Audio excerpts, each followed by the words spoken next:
네, 여러분 안녕하십니까. 용감한 토크쇼 직설 임중윤입니다. 지난해 국민연금은 기관 투자자의 적극적인 주주권 행사를 제도화하는 내용의 스튜어드십 코드를 도입을 했습니다. 이후 재계와 학계를 중심으로 연금 사회주의 논란이 불거졌죠. 그 배경에는 국민연금의 적극적인 주주권 행사 과정에 정부의 목소리가 커질 수 있다라는 우려가 깔려 있었기 때문입니다.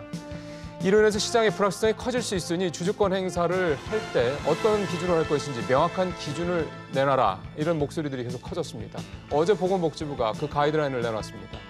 주요 내용을 정리를 해볼 필요가 있겠습니다. 또 문제점은 없는지, 또 보완할 점이 있다면 어떤 점을 보완해야 될 것인지, 또 어떤 식으로 좀 더 이 부분에 대해서 논란을 좀 줄일 수 있는 부분이 있을지, 이런 얘기도 좀 해봐야 될 것 같습니다. 그리고 국민연금의 적극적 주주권 행사에 따른 영향도 오늘 짚어보는 시간 준비했습니다. 뒷부분에 가서는 국민연금 개혁 얘기도 오늘 조금 더 면밀하게 한번 짚어보도록 하겠습니다. 샵 3698, 100원의 유료 문자로 여러분들 의견 오늘 또 기다리고 있겠습니다. 세 분의 패널 모셨습니다. 오른쪽으로 현대경제연구원 최양호 고문 모셨습니다. 어서 오십시오, 고문님. 예, 왼쪽으로 복지국가 소사이어티 공동대표인 이상희 교수 나오셨습니다. 교수님 어서 오십시오. 안녕하십니까. 예, 그리고 마지막으로 정철진 경제평론가 간만에 모셨습니다. 어서 오십시오. 예. 네. 자, 오늘은 저희가 리포트 없이 좀 바로 좀 가야 될 것 같습니다. 먼저 좀 어제 나온 이 국민연금 관련된 이 주주권 행사 가이드라인 얘기부터 좀 해볼 텐데요. 우리 정평론가님이 네. 주요 내용 좀 요약을 해주시죠. 내용이 좀 많은데 다음에 너무 시간이 걸리니까 그렇습니다. 핵심만 좀 정리를 해볼 테겠습니다. 말씀하신 대로 일단 스튜어드십 코드는 도입이 됐고요. 올 여름 뜨거운 쟁점이었었는데 이제 고 조양호 한진 회장의 이제 재선임 반대했을 때 나왔던 이슈가 좀 구체성이 떨어진다. 그러니까 더 세부적으로 한 걸음 더 들어갔어야 되지 않느냐. 이제 바로 그 단계에 대한, 그러니까 구체화 단계에 대한 이야기를 한 건데요. 올 3월 주주총회 때 그렇죠. 있었죠. 예. 핵심은 이제 나쁜 기업에 대해서는 적극적으로 주주권을 행사하겠다라고 해서 그럼 나쁜 기업이 뭐냐? 그렇죠. 뭐 핵심 이사들이 횡령 배임에 실제적으로 유죄를 받았을 경우에 뭐 특히 뭐 배당 뭐 이런 부분에 대해서 이제 나쁜 기업에 대한 정의를 한 다음에 주주권을 행사한다. 그럼 행사하는 방식은 뭐냐? 크게 두 가지였었고 이게 이제 오늘 앞으로 계속 나눌 텐데 첫 번째는 임시주총을 열어서 주주 제안해가지고 이제 표대결을 해가지고 이제 어떤 이론을 성취하는 뭐 그런 내용이 있었고 두 번째가 정관을 이제 아예 바뀌어서 변경을 해서 큰 틀에서의 이제 국민연금이 하려고 했던 그 목적을 달성하는 이 과정이었었는데 아마도 이 두 부분, 이 주주권 행사 관련해서 이제 두 번째 정관 변경까지 가는 것은 좀 너무한 것이 아니냐, 뭐 굉장히 뜨거웠던 갑론을박이 있었습니다. 예. 또 표면적으로 언론에서 제목으로 많이 뽑는 거는 이사를 해임할 수 있는 그런 부분들이 사실 좀 약간 좀 뭐랄까 표현이 좀 약간 눈에 확 띄긴 하죠. 그런 내용들도 이제 상당히 좀 들어가는 내용이어서 이런 부분들에 대해서도 이제 적절한지 여부들을 좀 살펴봐야 될 것 같습니다. 지금 앞서 이제 정천지 평론가께서 잘 정리를 해주셨는데요. 한마디로 얘기하면 나쁜 어떤 그 기업인들, 경영진들 이런 사람들에 대해서 이제 이 사람들이 결국 기업의 주주 가치를 훼손하고 그게 주주들의 어떤 그 자산에 손해를 끼칠 수 있으니까 이런 사람들은 좀 뭐 몰아낼 수도 있고 또 그런 회사들은 기업을 좀 정관을 변경해서 바꾸겠다 이런 내용들이어서요. 실제로 좀 재계에서 우려하고 있는, 학계에서 우려하고 있는 소위 말하는 연금 사회주의와 관련된 이런 부분들에 대한 부분까지 좀 포괄적으로 좀 질문을 좀 드리도록 하겠습니다. 자, 우리 최 고문님부터 좀 말씀을 좀 들어봤으면 좋겠는데 오늘 어제 나온 가이드라인에 대해서 전체적으로는 어떻게 좀 생각을 하셨어요? 지금 이제 우리나라의 사법 체계가 포괄적 위임 입법은 안 되게 돼 있는데 지금 뭐 이 논쟁의 초점인 정관 변경 같은 것까지 만약 이러한 가이드라인으로 옮긴다면 이것이야말로 입법화가 되는 과정을 꼭 거쳐야 되겠다. 이게 좋고 나쁘고의 이 뭐 차원을 떠나서 그렇다면 국회에서 진짜 입법 과정을 거쳐서 이거는 나가야 될 부분이지 이렇게 해서 다 포괄적 위임 입법을 해서 그 안에서 정관 변경은 모든 걸 다 할 수 있는 거 아닙니까? 그렇죠. 굉장히 구체적이고 이 실행 가능한 것들을 지금 내야 되는데 그런 부분들에 대해서 지금 좀 미흡한 면이 있고요. 그러다 보니까 결국 과도한 기업 경영의 개입이라는 지금 비판을 받을 수밖에 없고 그다음에 가장 제가 조금 궁금한 거는 국민연금이 주주권 행사하는 게 자기의 주 임무냐 이 부분에 대해서도 꼭 한번 짚고 가고 싶습니다. 국민의 그 국민연금법 1조를 보면요. 그 설립의 목적이 국민이 노령장애 사망에 대해서 연금급여를 실시함으로써 국민의 생활안정과 복지 증진에 이바지한다. 예. 경영 개입에 대한 의결권 행사는 전 법상에 아무것도 없습니다. 그렇다면 진짜로 연금을 부과하고 징수하고 그다음에 그거를 운영하고 지급하는 본연의 업무에 이것이 충실해질 수 있는 그런 도움을 주는 거냐, 이런 논쟁도 분명히 우리가 살펴봐야 된다고 생각을 합니다. 예. 사실은 좀 그것도 역시 논쟁의 여지가 있는 말씀이셔서 얘기를 좀 또 다른 분 얘기를 좀 들어보겠습니다. 우리 이상희 교수님께서는 어떻게 생각하셨습니까? 어제 가이드라인 나온 거 보시고요. 네, 그 우리 정평론가님께서 방금 그 국민연금 기금이 나쁜 기업에 대해서 이제 경영 참여 형태의 주주권을 행사하겠다 이렇게 말씀을 하셨지 않습니까? 네. 근데 이제 나쁜 기업이라고 하는 것을 이번에 정부가 좀 구체화했습니다. 그렇죠. 나쁜 기업은 이런 거다라고 가이드라인을 그렇죠. 제시했는데요. 예. 제가 그걸 잠깐 말씀을 드리는 게 예. 우리 시청자들에게 도움이 될 것 같습니다. 예. 그러니까 기본적으로 나쁜 기업이다라고 하는 것은 이제 중점 관리 사안에 해당이 돼야 되거든요. 그렇죠. 예. 중점 관리 사안이라고 하는 것은 기업의 배당 정책에 뭔가 심각한 하자가 있다라든지, 그다음에 임원의 보수가 굉장히 부적절하다, 너무 높다라든지 문제가 있다. 그다음에 법령상 그 위반의 우려가 너무 높은 거예요. 법령상 위반이라 하면 뭐 횡령과 배임이라든지, 뭐 부당 지원 뭐 이런 것 들어오는 거죠. 경영질이 사익을 편취했다라든지. 그렇죠. 이게 우리 국민적 공감, 그냥 국민적인 어떤 그런 거대한 어떤 분노를 일으킬 수 있는 이런 사안들이었거든요. 이런 부분은 이런데 그로 인해 가지고 기업의 가치가 훼손된다면 결과적으로 국민연금의 주주로서의 그 주식 가치가 떨어질 거니까 당연히 대응을 해야 된다. 이제 이런 이야기가 나올 겁니다. 자, 그런데 그렇다라고 해서 이게 무조건 다 주주권 행사하는 건 아니고요. 이제 이렇게 나쁜 기업이라도 또 굉장히 엄격한 절차를 거쳐서 그래서 예를 들어서 국민연금 쪽에서 그 해당 기업하고 충분하게 대화를 하고 문제를 개선하기 위해서 한 1년 동안의 긴 시간 동안 문제를 해결하기 위해서 노력하고, 그랬음에도 불구하고 전혀 상황이 개선되지 않는다고 판단했을 때, 그럴 때 또 비용의 효과성이라든지 이렇게 경영 참여를 했을 때 이게 타당성이 있는지를 또 충분히 검토해가지고 이렇게 해서 하는 것이기 때문에 여기에 대해서 경영권을 뭐 침해했다라든지 또 과도하게 이게 뭐 연금 사회주의라든지 이런 이야기까지 하는 건 너무 많이 나간 거 아닌가 이런 생각이 듭니다. 그러니까 이게 이렇게 가이드라인이 생겼다고 해서 모든 기업들, 아까 우려하셨던 대로 국민연금이 본연의 업무에 충실하지 않고 그냥 기업들의 경영권 개입에만 또 치중하거나 이런 건 너무 과다한 우려다 이 말씀이신 거죠? 그렇습니다. 알겠습니다. 그럴 가능성은 거의 지금으로서는 없는 거죠. 예, 그러려면 또 국민연금이 또 직원을 또 많이 뽑아야 될 테니까요. 자, 우리 정평론가 좀 어제 가이드라인 보시고 어떤 생각이 드시던가요? 일단 가이드라인 중에서 뭐 횡령 배임한 입원에 대한 어떻게 대한 뭐 처우라든가 이런 걸 명확히 한 부분은 굉장히 좀 좋았었는데, 약간 제가 좀 논쟁이 있겠다라고 생각하는 부분은 이제 배당 같은 부분이었던 거예요. 배당 정책 수립. 그게 사실은 1번이더라고요. 충정관리. 예, 1번인데, 그러니까 우리가 뭐 짠물 배당을 한다거나 그렇죠. 뭐 이익이 많이 났음에도 배당하지 않는 것 같은 경우에는 어쨌든 주주의 이권을 살린 건 배당 아니겠습니까? 큰 틀에서 주식의 목적이기도 하고, 정책에 대해서 관리를 한다. 근데 이제 배당 정책이라는 것도 실은 또 기업 경영의 고유권 행사거든요. 그렇기 때문에 저런 부분의 논란을 또 어떻게 할 것인가라는 부분이 있었고, 또 하나가 이제 보수의 적정성 같은 것도 우리가 흔히 생각하기에는 뭐 저런 사람이 100억을 받아가 뭐 200억을 받아가라고 할 수가 있겠지만 또 어떤 뭐 큰 틀에서의 능력자가 500억을 받았다라고 했을 때 과연 그 적정에 대한 부분은 어떻게 평가할 것인가. 즉 이번 나온 가이드라인 한 절반 정도는 너무나 명확하고 명쾌했지만 또 한 반 정도 이상은 야, 이게 굉장히 앞으로 공청회 때 상호 간에 목소리가 높일 수 있는 부분이 있겠구나라는 것이고, 또 우리가 이 공청회를 통해서 우리 국민들의 합의도 한번 모아야 될 것 같은 게요. 두 번째 저기 뭐 ESG라고 해서 뭐 사회적 뭐 의무 다하지 않는 기업 뭐 이런 기업도 과연 그럼 전범 기업이라고 해서 국민연금이 올 매도를 치고 빠져나오는 것이 수익성에는 좋은지, 뭐 이런 우리가 토론 안 해봤던 것 같아요. 그러니까 그런 하나의 계기는 됐던 것 같습니다. 일종의 사회적 어떤 토론, 토의 이런 과정도 한번 그럴 필요가 있어요. 좋은 말씀이세요. 왜냐하면 사실 이게 도입이 돼서 실질적으로 제도 조입의 그 취지, 그러니까 결국은 뭐 그 국민연금을 비롯한 기관 투자들이 적극적으로 주주권을 행사해서 뭐 여러 가지 논란이 있을 수 있지만 결국은 이제 주주 가치를 지키겠다라는 거 아니겠습니까? 그거 자체의 대의명제는 뭐 크게 이론의 여지가 없는 거기 때문에 그런 건데 왜 최고님께서 지금 이제 우리가 얘기한 것들만 갖고 스튜어디스 코드가 첫 번째 적용된 사례를 한번 분석을 해보자고요. 조양호 회장. 대한항공이죠. 예, 대한항공이죠. 자, 그러면 이 경영인이 잘못했느냐?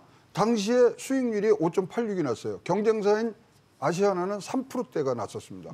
주식이 물론 빠졌습니다만 아시아나는 더 빠졌어요. 그러면 과연 회사의 가치와 주주의 재산을 보호하는데 조양호 회장이 실질적으로 범법 행위를 했냐? 사실은 여론에 의해서 뭐 갑질 회항이라든가 땅콩 회항, 뭐 갑질 그런 분위기들이 가면서 과연 전체의 분위기를 하지만 실질적으로 딱 들어가면 조양호 회장이 위법한 사실이 뭐냐 이거죠. 근데 조양호 회장이 위법한 사실이 없다고 치더라도 두 딸은 분명히 임원으로 일하고 있었잖아요. 아니 그러니까 그러면 임원을 뭐 연임하는 거를 뭐 우리가 이 토의를 해서 뭐 거기서 임원에서 사퇴하게 하면 만들면 되지 왜 조양호 회장이 거기서 재선이 안 되는데 표를 던졌느냐 이런 것들은 뭐 얘기할 수 있는 거리가 되는 거죠. 경영상의 책임을 지라는 뜻 아니었을까요? 아니 그러니까 경영상의 총수니까? 책임을 지는 게 지금 말한 카테고리에 들어가 있냐 이거. 경영상의 책임이라는 건 지금 뭐 이익률 그다음에 주가 보존 이런 거는 다 했단 말이죠. 그래서 관리적인 부분에서 말씀하시는 거죠. 그러니까 네. 그게 조금 코에 걸면 코걸이, 귀에 걸면 귀걸이가 될 수 있는 여지가 있기 때문에 사실 그렇죠. 예, 그래서 조금 더 이 어떤 공론화 과정을 거쳐야 이것이 진짜로 국민들도 아 그렇구나 이런 사람은 나쁜 기업이구나 이런 어떤 가치관 그것을 형성할 수 있는 기회를 꼭 만들었으면 좋겠다는 그러면 의견을 최고님 보시기에는 이 정도 가지고는 그 아직도 조금 모호하다, 애매할 수 있다 이렇게 보시는 건가요? 저는 그렇습니다. 그럼 어떻게 하면 좋을까라고 그러니까 이거는 입법화 과정을 해서 우리가 대의민주주의를 하기 때문에 국회에서 의논을 하던 어디서 하던 하여튼 나가야지 이렇게 포괄적으로 정부가 주도하는 부분들로 가면은 결국은 이것은 역풍을 맞을 수밖에 없다는 알겠습니다. 입법화 과정이 필요하다. 예. 저는 이게 입법이라고 하는 거에 대한 이해가 좀 다를 수가 있는데요.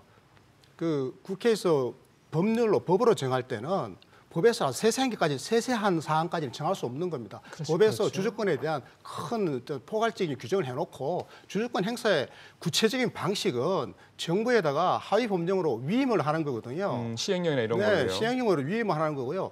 이거는 지금 이제 시행령이라든지 하위 법령에서 구체화되고 있는 것 아니겠습니까? 그리고 이번에 이렇게 구체적으로 좀 이렇게 이 주주권 행사의 어떤 그 대상이라든지 그 주주권 행사의 방법이라든지 그 절차 같은 것을 구체적으로 이번에 밝혀줬기 때문에 오히려 저는 시장의 어떤 기존에 있었던 불확실성 같은 거 있지 않습니까? 그게 오히려 제거된 측면이 있다. 오히려 이렇게 생각하고요. 그리고 제가 한 말씀 드리고 싶은 것은 그 조양호 전 회장님 그건 뭐 그분 돌아가신 분은 이야기 꺼내는 거 별로 뭐 저는 하고 싶지는 않지만 그 과거에 그 대한항공이라든지 한진칼 그 일가 있죠. 그 총수 그 일가의 경영과 그리고 그 관련된 전반적인 행태에 대해서 그 당시에 또 국민의 감정이라고 하는 거 그걸 한번 생각해 봐야 된다고 생각해요. 그러니까 소위 말하는 오너 리스크가 얼마나 컸던 것인지도 한번 우리가 검토해 봐야 되는 거죠. 왜냐하면요. 그냥 일반 투자자가 아니란 말이에요. 국민연금은 국민의 노후 자금을 잘 관리하고 이걸 정책시켜가지고 결과적으로 공적 방법으로 국민의 노후 소득을 보장하기 위한 제도적인 장치고 국회 입법에 의해서 정부의 제도로 이렇게 운영되고 있는 것 아니겠습니까? 그런데 국민연금이 저는 오너 리스크가 엄청나고 우리 사회에 전체적으로 경영에도 나쁜 영향을 미칠 수 있는 사안에 대해서 그냥 눈을 감고 가만히 앉아있고 거수기나 역할이나 하고 있다고 그러면 오히려 그게 국민연금이 지 역할을 하는 거냐. 이런 국민적인 그때 굉장한 지탄이 있었다고 하는 말씀을 제가 드리고 싶습니다. 사실은 어떤 사안을 우리가 결정을 할 때 되게 이제 뭐랄까 논란 있는 사안을 결정할 때 이제 국민의 뜻을 따르라라는 게 항상 좋은 결과만 가져올 수 없다는 것도 사실 딜레마이긴 합니다만 지금 말씀하신 대로 그런 어떤 그 오너들의 특히 오너들 2, 3세들의 어떤 갑질이라든가 심지어 최근에는 뭐 어떤 마약이라든가 이런 부분들에서 또 이렇게 사회적 무리를 일으키는 사람들도 좀 나오고 하다 보니까 과연 그런 사람들한테 내가 투자한 회사를 과연 맡기는 게 적절한 방법이냐에 대한 논란은 계속되고 있는 것도 사실이고요. 이 국민연금의 적극적인 주주권 행사에 대한 논란은 뭐 사실 작년부터 계속되고 있긴 한데 여기에 이제 연금 사회주의라는 말이 사실 좀 더 새로운 표현이 들어오면서 이거를 조금 더 이제 어떤 진영 논리로 보는 시각도 또 있기도 하고 그래서요. 조금 더 세부적으로 한번 들어가 봤으면 하는 생각이 듭니다. 그러니까 연금 사회주의라는 게 도대체 뭐고 그러면 지금 국민연금이라는 적정 주주권 행사가 과연 연금 사회주의자라고 봐야 되는 건지 이런 부분들에 대한 얘기를 조금 더 해보면 우리 시청자들께서 이 사안을 이해하실 때 좀 도움이 되실 것 같아서요. 연금 사회주의라는 거는 교수님 아무래도 이제 이쪽을 연구를 오래 하셨으니까 뭐라고 이해하면 됩니까? 사실은 스웨덴 있죠. 스웨덴이 뭐 굉장히 잘 성장하고 있고 복지도 잘 되고 있는 그리고 기업하기 굉장히 좋은 나라로 돼 있고 기업의 대체적인 경영에 있어서는 굉장히 뭐 개방적인 나라인데요. 그런데 그 나라에서 1960년대, 70년 초반에 사실은 이게 연금 사회주의 논란이 한번 나왔었습니다. 그 사실은 이제 노동자들이 그러니까 기업의 이윤이 일정 부분을 넘어가면 그걸 노동자 기금으로 환원해가지고 그 기금으로 주식을 다 사는 거예요. 그러면 그게 이제 한 10년, 20년 지나면 대부분의 기업은 노동자 기금 소속이 되버리니까 그렇죠. 그럼 전국적인 그 대부분의 기업의 주식을 이제 노동자 기금이 다 가지게 되는 거니까 결과적으로 노동자의 뜻대로 국민의 뜻대로 이게 운영되는 거니까 이게 연금 사회주의다라고 논란이 있었고 그 이후에도 뭐 이제 그 유사한 논란이 있는데요. 이 핵심은 이거 아니겠습니까? 경영권에 대해서 어떤 하나의 특정 세력이 경영권에 대해서 경영권을 인정하지 않고 그 경영의 자율성을 침해한다라고 하는 이런 측면에서 우리가 사회주의 하면 떠오르는 것이 두 가지인데요. 하나는 이제 계획 경제 이런 거 아니겠습니까? 그러니까 획일성이죠. 또 하나는 이제 우리 한국 사회에서는 레드 컴플렉스 이런 거하고 연계돼 있어서 사실은 연금 사회주의라는 말을 사용하는 것은 저는 이 상황에서는 이번에 그 국민연금의 그 주주권 행사와 관련해서는 사실 연금 사회주의하고는 아무 관련이 없다. 그런데 연금 사회주의 이야기하는 것은 이게 굉장한 경영권을 마치 침해하는 것인 것처럼 완전 획일적으로 만드는 것처럼 그리고 또 이게 레드 컴플렉스까지 살짝 얻는 이런 굉장히 정치적인 저는 그 용어이기 때문에 별로 적절하지 않다고 생각합니다. 사실은 이제 어제 이 가이드라인이 나온 다음에 경총이라든가 이제 약간 재계 쪽에서 나오는 반응은 사실은 작년에 스튜어디스 코스 처음 도입한다고 했을 때랑 비슷한 얘기입니다. 그러니까 경영권 방어에 상당히 좀 문제가 있을 수 있다. 그리고 연금 사회주의에 논란이 있을 수 있다. 이런 얘기인데 최 고문님께서는 어떻게 보세요? 이 재계에서 주장하는 이런 부분들에 대해서는? 아니 뭐 나라의 정책이 방향에 맞게 가면은 충분히 뭐 이런 연기금을 써서 갈 수 있는 부분들이 있습니다. 근데 국민연금의 기금 사용 권한을 정부에서 오롯이 좌지우지하는 거는 그거야말로 기금에 대한 사회주의로 가는 거죠. 그 정부가 개입할 수 있다 이 말씀이시군요. 그렇죠. 지금 사실은 뭐 기금운용위원장이 보건복지부 장관이기 때문에 그런 부분. 따라서 지금 재계에서 얘기하는 거는 국민연금의 두 가지 축은 독립성과 안정성이라는 거죠. 근데 독립성 부분이 훼손될 수 있는 그런 여지가 있는 이런 방향성에 대해서 지금 우려를 나타내고 있고요. 그래서 그 뭐 재계에서 마지막 질문이 이거더라고요. 만약에 국민연금이 경영 참여를 해서 손실이 나면 어떡할까? 어떻게 할 거냐, 정부가. 그거에 대한 지금 답은 또 못 내는 거죠. 그리고 특히 이번에 나온 이런 개정안의 큰 전제가 뭐냐면요. 장기 수익과 주주 가치의 재고인데요. 지금 또 주식에 운영하는 방법도 많이 바뀌었거든요. 옛날과 옛날엔 주식 투자의 기본이 소유였지 않습니까? 지금은 거래란 말이죠. 특히 대한민국에서의 투자 패턴을 보면 연 4회 이상을 돌려요. 그러면 3개월 내지 장기 6개월만 소유하는 주주들의 어떤 가치를 제고하는 거예요. 이게 맞느냐. 등등 여러 가지 지금 날씨가 바뀌는 게 아니라 기후가 바뀌고 있는 부분들에 대해서 이것이 과연 맞는 얘기냐. 근데 그 부분에 대해서는 좀 반론을 제기하고 싶은 게 3, 4개월씩 돌리는 게 기관 투자들도 그렇게 하지는 않지 않습니까?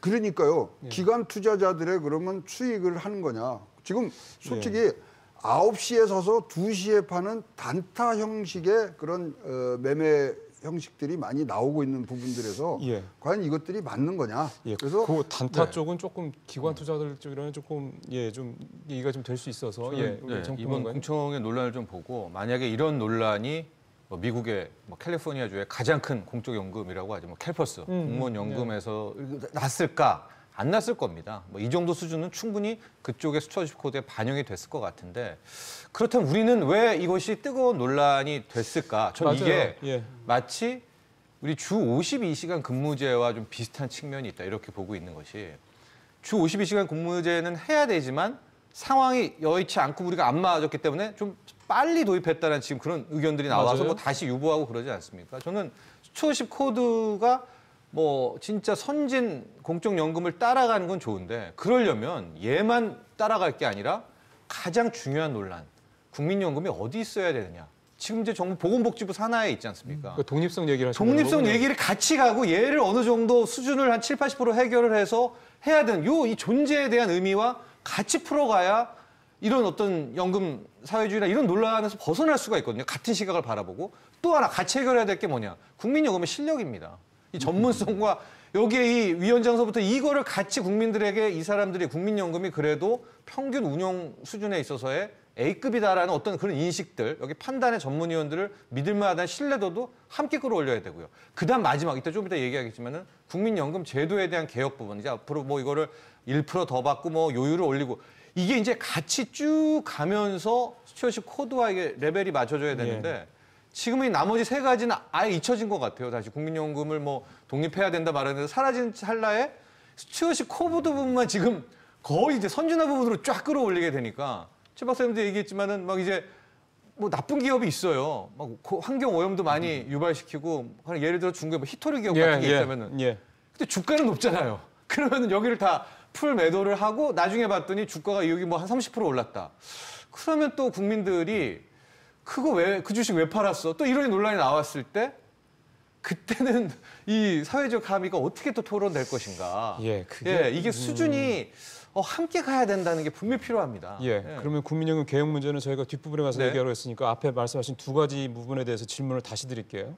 정평론가님 보시기에는 독립성과 가 돼야 된다는 말씀하신 거죠. 그러면 사실 이게 굉장히 검찰 부분이랑 연계가 되는 게 맞습니다. 검찰도 사실은 떨어뜨려 놓으니까 권한이 너무 강해져가지고 지금 이런 사단이 벌어지는 거 아닙니까? 따져놓고 보면. 그러면 국민연금을 독립을 시켰다고 쳤을 때 지금도 700조인데 이제는 나중에 1000조 넘어가고 할 거란 말이에요. 그렇죠. 지금 추세라면.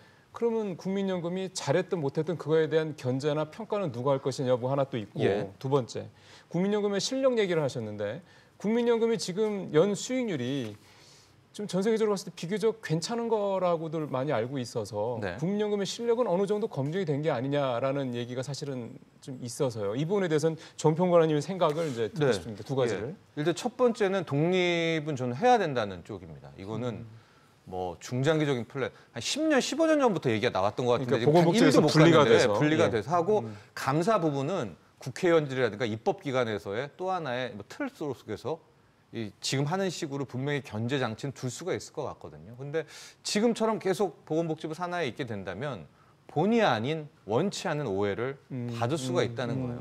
그러니까 똑같은 짠물 배당에 대해서 간섭하라는 거 이것도 바른 시선이 있을 거 아니에요. 정부가 마음에 안 드는 기업이 있으면은 무조건 해가지고 자사주 매입해라 그러니까 배당 같은 주택 도라지라 이런 일종의 기준이 좀 필요하겠군요. 단순히 배당만 이렇게 얘기하는 게 아니라. 그렇죠. 그 외에 집중투표제 여러 가지가 있는데 그러니까 그런 시선을 벗으려면 독립이 필요하다는 것이고 실력 얘기를 했는데 일단은 사이즈에 비해서 우리가 매년 연간 국민연금이 잘할 때도 있고 못할 때도 있고 하지만 과연 우리가 지금은 거의 국내에서 비중이지만 이제 해외로 나가야 되잖아요. 해외 비중이 좀 한 40% 되던데요. 하고 대체 투자도 좀 늘리고 있는데 이 대체 투자에 대한 부분들에 대해서 과연 현재 인력으로 이제 또 연봉 문제가 같이 이제 맺어지게 되겠죠. 근데 이게 좀 더 독립이 된다면 해외 투자들, 해외 대체 투자 쪽에서 더 실력 있는 전문가들에 대한 연봉도 올릴 수가 있고요. 그렇죠.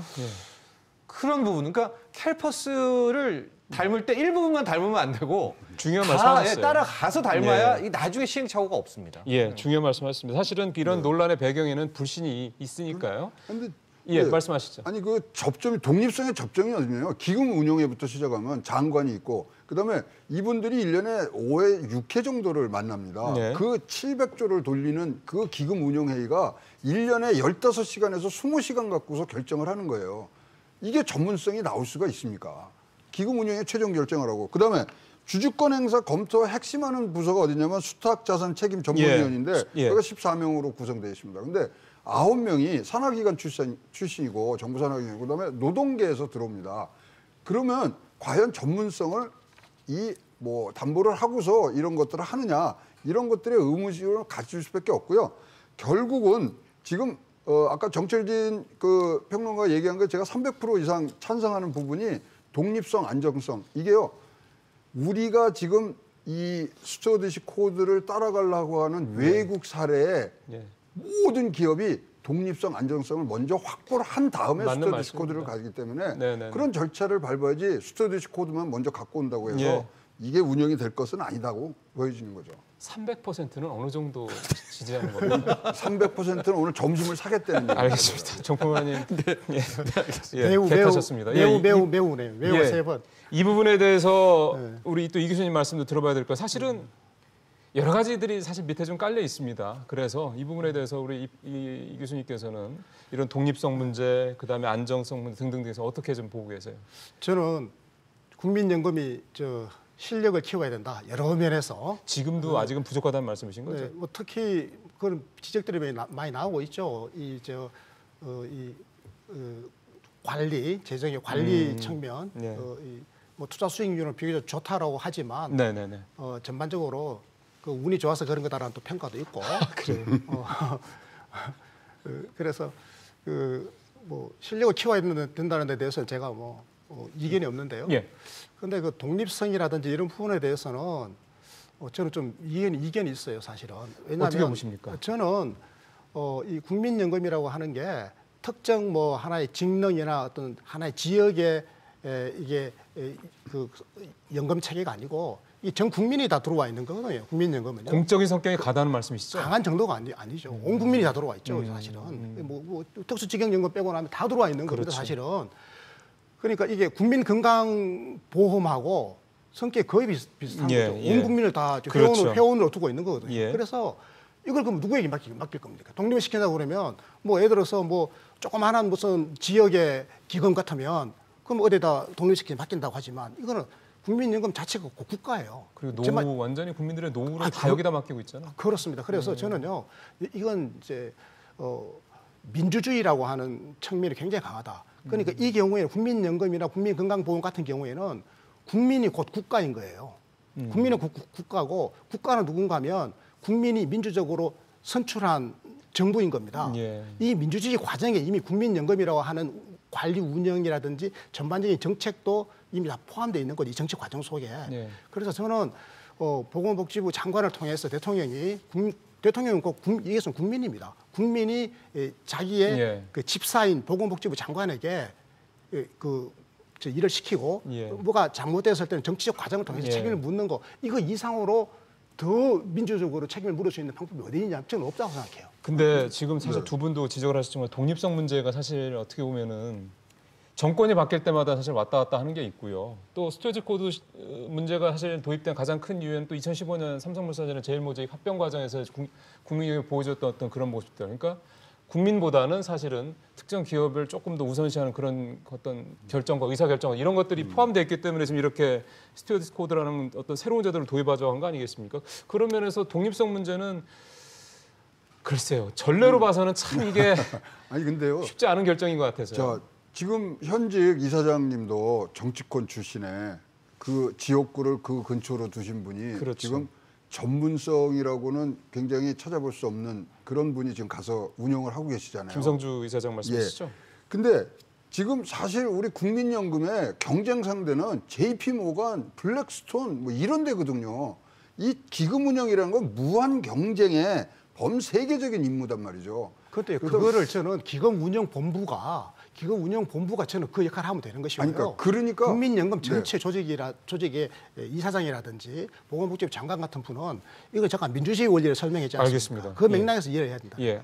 그래서 같은 저는 말씀이시기 때문에 전문성이 분명히 들어가는 것이 사실은 독립성을 쟁취하는 독립성을 보장하는 가장 큰 길이라고 생각합니다. 그러면 지금 기금운용위원장, 그러니까 제일 최고 의사결정기관인 기금운용위원장이 지금 보건복지부 장관이잖아요. 그럼 보건복지부 장관을 이를테면은 운용 능력이라 있는 사람이라든가 이런 사람이 되면은 독립성이 좀 보장이 되는 걸까요? 전문성을 갖고 독립성을 갖고 1년에 15시간 회의에서 700조를 돌리는 게 아니라 진짜 풀타임 잡으로 거기서 할 수 있는 분, 이쪽에 전문가인 분들이 나와서 전문적으로 운영할 때 이게 독립성이 확보가 된다고 생각을 합니다. 그게 밑에 그 수탁자 책임위원회인가요? 네. 하나 기관이 있지 않습니까? 네. 그래서 저는 이 독립성보다는요, 이 자율성을 최대한 배려하는 그런 방식의 합의가 좀 필요하다고 생각해요. 저도 그 독립성의 취지에 동의하거든요. 그게 사실은 자율성입니다. 국민연금 기금을 전체적으로 관리하고 투자하고 예. 이걸 매니지먼트하는 그 사람이 보건복지부 장관의 지시에 의해서 움직인다 그러면 이거 말이 안 되는 거잖아요. 예. 실제로 그렇게 하고 있지도 않고. 그런데 많은 분들도 그렇게 오해를 한단 말이에요.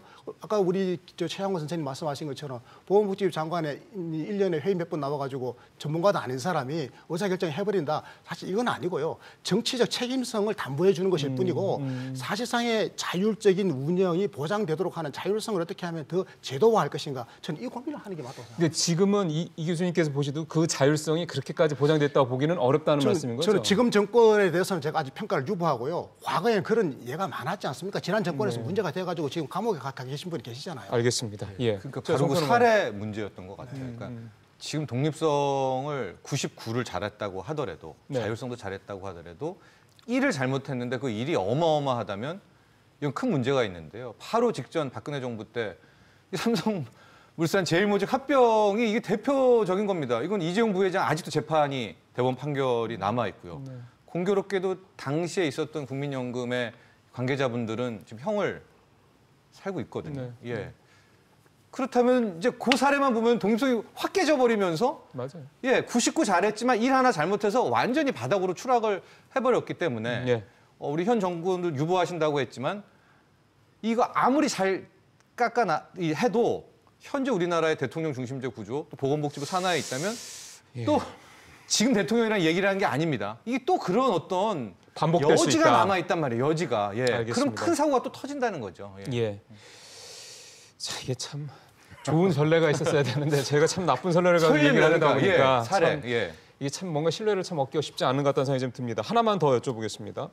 지금 이제 스튜어디스 코드 이 문제를 이제 재계 쪽에서는 경영권 방어하는데 어렵게 될 수 있다. 이런 이제 우려를 갖고 있다는 말씀을 또 드렸고요.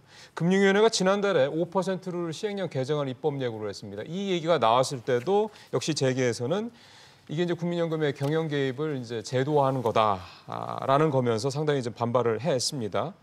자, 그러면 이 스튜어디스 코드 문제, 그다음에 지금 5%를 개정 문제, 이 두 가지만 좀 좁혀서 재계가 우려하는 경영권 방어가 참 어려워질 수 있다라는 부분들에 대한 우려가 정말로 그럴 수 있는 건지, 가능성이 조금이라도 있는 건지, 아니면 사실 누구든지 내가 회사 운영하는 데서 이런저런 잔소리하면 오너 입장에서는 싫죠. 그렇죠. 그러니까 그런 면에서 그냥 우리가 알아서 하게 내버려 둬를 바라는 건지, 이 얘기를 조금 해봐야지 시청자분들께서 이 경영권 방어에 대한 부분을 조금 더 이해하시는 데 도움이 될 것 같아서요. 자, 이 부분은 우리 최 박사님부터 먼저 어떻게 보세요? 5% 완화 룰부터 어떤 식으로 갔냐면요. 예. 일단 5%를 넘어가면 지금 상세 보고 의무가 있습니다. 이게 5일 안에. 예, 5일 안에 하는데 이게 뭐 아무것도 아닌 것 같지만요. 사실 이거를 거짓으로 하거나 이걸 기간을 낮추면 5년 이하 징역에 2억 이하의 벌금을 매기도 굉장히 무거운 벌이거든요.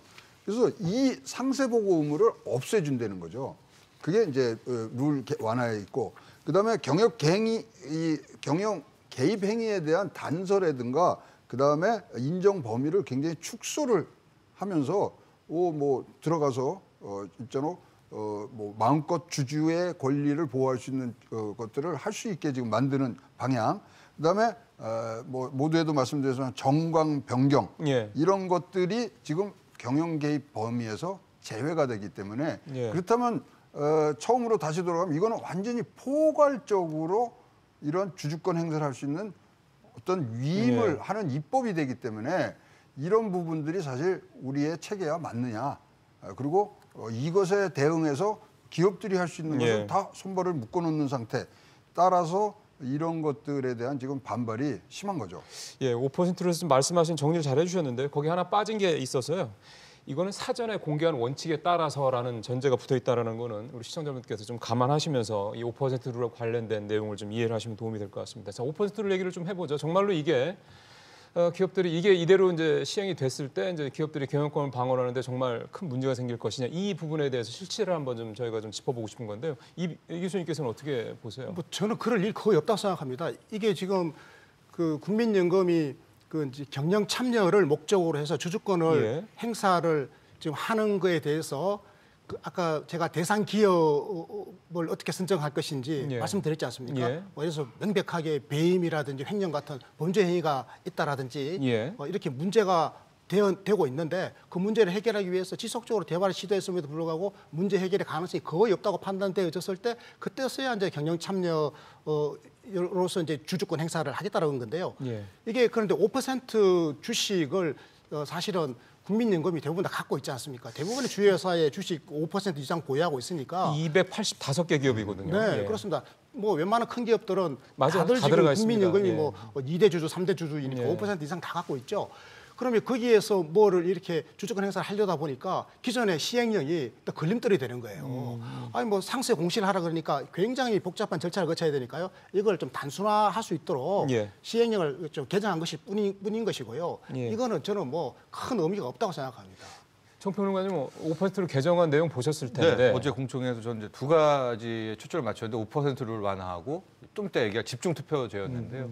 저는 5%를 완화는 상대적으로 좀 리스크는 덜하다. 그러니까 이 정도는 받아들일 수도 있겠다라는 그러니까 생각이 경영권 들었습니다. 방어에 별 문제 없을 것이다. 이렇게 보시는 거죠. 예, 그러니까 큰 어떤 뭐 왜냐면 저게 외국계 뭐 이런 뭐 악덕 M&A 펀드에게 허락하는 것도 아니고요. 예, 공적 연금에 대한 부분이거든요. 예. 그렇기 때문에 5% 이상 갖고 일단 단순 투자로 갔다가 경영 참여를 바꾼 다음부터는 약식 보고도 허락한다. 뭐 이런 식으로 내용이 돼 있더라고요. 그래서 아마 5%룰 완화가 논란이 된 것은 큰 틀에서 재계와 또 이제 개혁 측의 또 기싸움이 아닐까 그렇게 보고 있어서 5%를 완화는 상대적으로 뭐 받아들일 수 있다라고 생각을 예. 하는데 예. 이제 그 밑에 보면 집중투표제는 이거는 좀 아직은 좀 뜨거운 논란이 분명히 왜요? 있겠다. 왜요? 왜냐면 이때 기존 상법이 아직까지도 그건 우리가 안 못 돼 있죠. 들어가고 있습니다. 예. 집중투표제를 뭐 완전히 그러니까 배제하는 것을 허락하고 있거든요.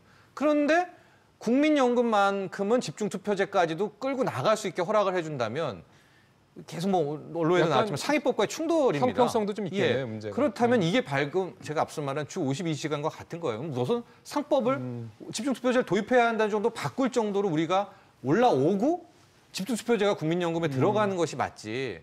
아직은 상법에서조차도 허락하지 않고 있는데 집중투표제도 이번에 5% 룰 안 하고 같이 던져서 합의된다면 이건 굉장히 또 이 스토어집 완화만 확 가는 것이 아니냐라고 봐서 5%를 완화 정도까지 저는 받아들일 수 있다고 봅니다. 근데 결국은 뭔가 좀 논의가 돼야지 나중에 그러니까 그래서 준비가 예. 되건 아니. 여기서 또 이렇게 넘어가면 한번 치고 받은 것 같습니다. 예. 일종의. 예. 아니, 근데 5% 룰에 네. 적용 대상자가 누군가도 우리가 봐야 됩니다.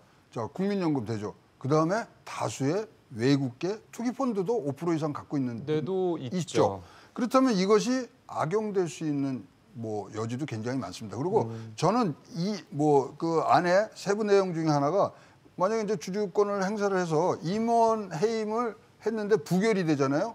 그러면 그것을 법원에 해임 요구를 할 수 있는 조항도 들어가 있어요. 이번 개정안에. 네. 뭐 이제 그게 확정된 건 아닙니다만은 그래서 그런 거야말로 사실 어떤 목적이 있고 예. 그것을 통해서 뭘 이루려는 게 있어야 되는데 자기네 뜻과 안 맞는 그런 임원들을 바꿀 수 있는 여지도 있고요.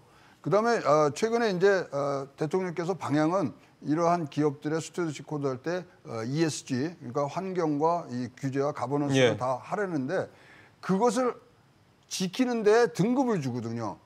그렇다면은 정부에서 갖고 가는 규제 메커니즘이 하나 더 들어갈 수도 있는 부분. 그러니까 새로운 규제가 될 수 있다. 그래서 일단은 진짜로 공론화 과정을 거치면서 이거는 대합의가 이루어졌을 때 나갈 수 있는 부분이라고 생각을 합니다. 근데 솔직히 합의될까요?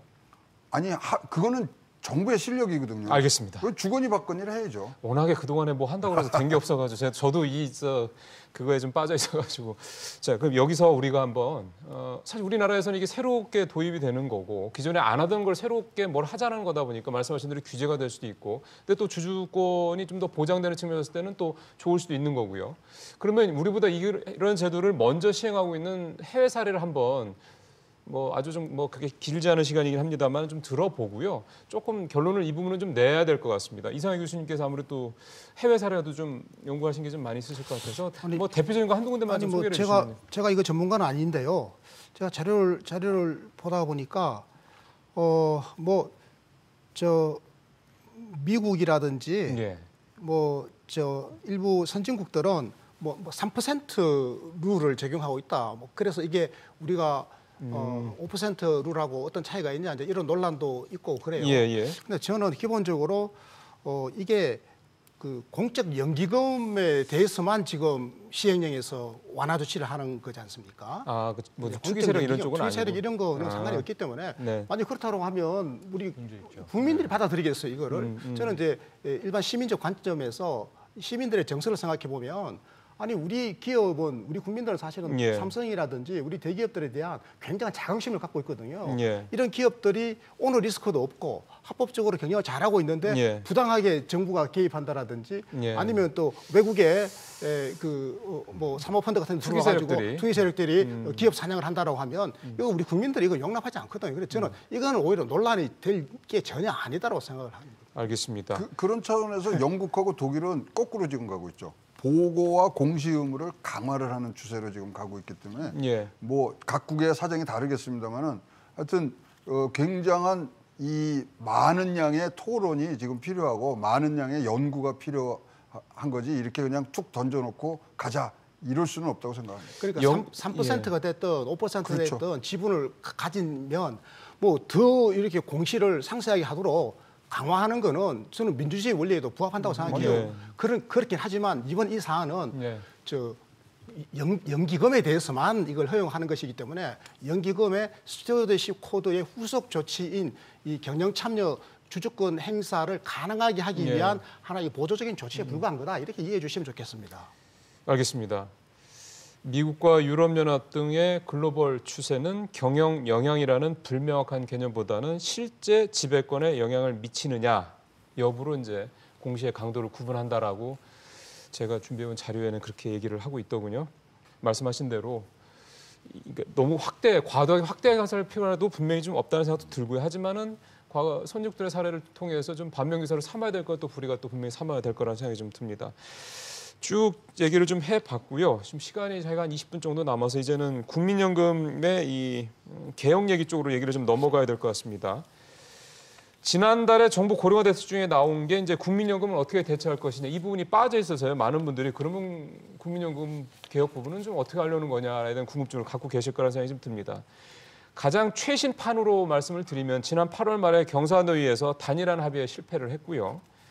3가지 방안을 내놨습니다. 다수안을 포함해서 제가 그것만 좀 정리해서 말씀을 드리겠습니다.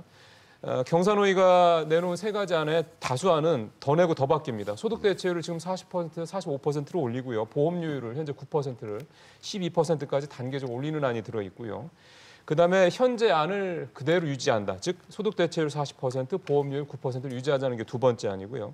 3번째 안은 소득 대체율을 40%로 유지하되 보험료율은 고갈 시기를 늦추기 위해서 10%를 1%포인트 올린다. 이 3가지 안이 경사노위가 어렵게 도출해낸 안인데요. 네, 그만큼 어려운 거죠? 네, 제가 좀 보완 설명해 드릴까요? 예. 그러니까 그 경사노위 산하의 그 연금특위가 작년 12월부터 활동을 했고요. 그래서 지금 지난 8월까지 활동을 했습니다. 네. 그래서 뭐 한 8개월 남짓 활동을 그랬죠. 했는데요. 그 성과가 나온 거잖아요. 예. 그런데 아까 말씀하셨듯이 3가지 안이 나왔는데 이 3가지 안을 그냥 병렬적으로 말씀을 하시면 안 되고요.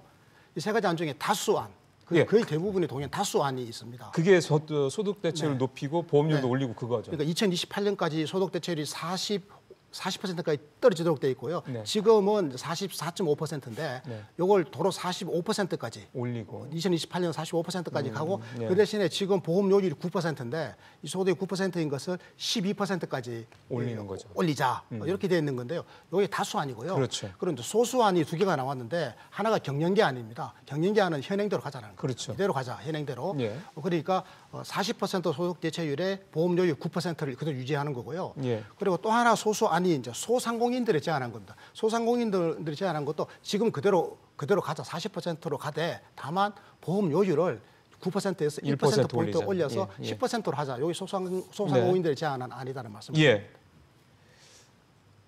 조금 역시 교수님 말씀에 조금 더 설명이 더 추가됐습니다.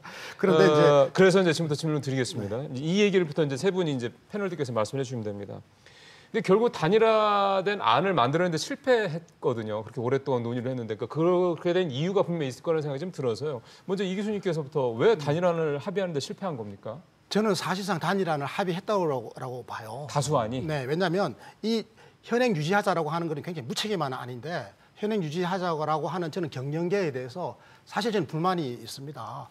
우리 경영계가 사회보험료 부담이 두려워가지고 지금 그게 목적입니다. 이유입니다. 그렇소, 그 이유죠. 예, 예. 지금 9%의 보험료율을 어쨌건 12%로 끌어올리면 3%포인트, 지금 내는 것보다 3분의 1을 더 내야 되는데 예. 이걸 이제 근로자들 올라가는 부담의 절반 50%를 고용주가 부담해줘야 되니까 그러니까요. 이제 경영계의 부담이 실어가지고 사실 우리 국민의 전 국민적인 노후 소득 보장의 예. 안정성을 해치고 연기금의 지속 가능성을 지금 방해하는 거거든요. 이건 일종의 사보타지라고 생각합니다. 이렇게 예. 하면 안 된다고 생각해요. 예. 저는 차라리 다른 방법으로 경영계가 국민들에게 함께 뭘 할 수 있는 걸 열어달라고 하더라도 이런 노후 소득 보장에 대해서 경영계가 이렇게 좀 무책임하게 현 상태를 유지하자라고 이야기해버린 거는 저는 정말 예. 경영계가 자기 역할을 알겠습니다. 다 하는 건 아니다라고 생각하고요. 예. 그리고 경영계의 의견을 빼고 나면 사실상 저는 단일안이 합의됐다고 보는 겁니다. 그래서 국회에서도 아마 이 단일안을 사실상 합의된 단일안 이것을 저는 논의할 다수안이죠. 다수안이 저는 경영계만 반대했을 뿐이지 예. 다른 대다수의 국민 대표들이 다 동의했기 때문에 이 안이 저는 국회에서 받아들여질 것이다 이렇게 보는 거죠.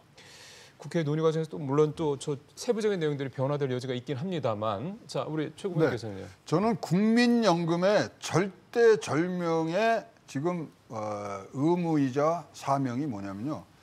기금 고갈 시기를 최대한 늦추는 겁니다.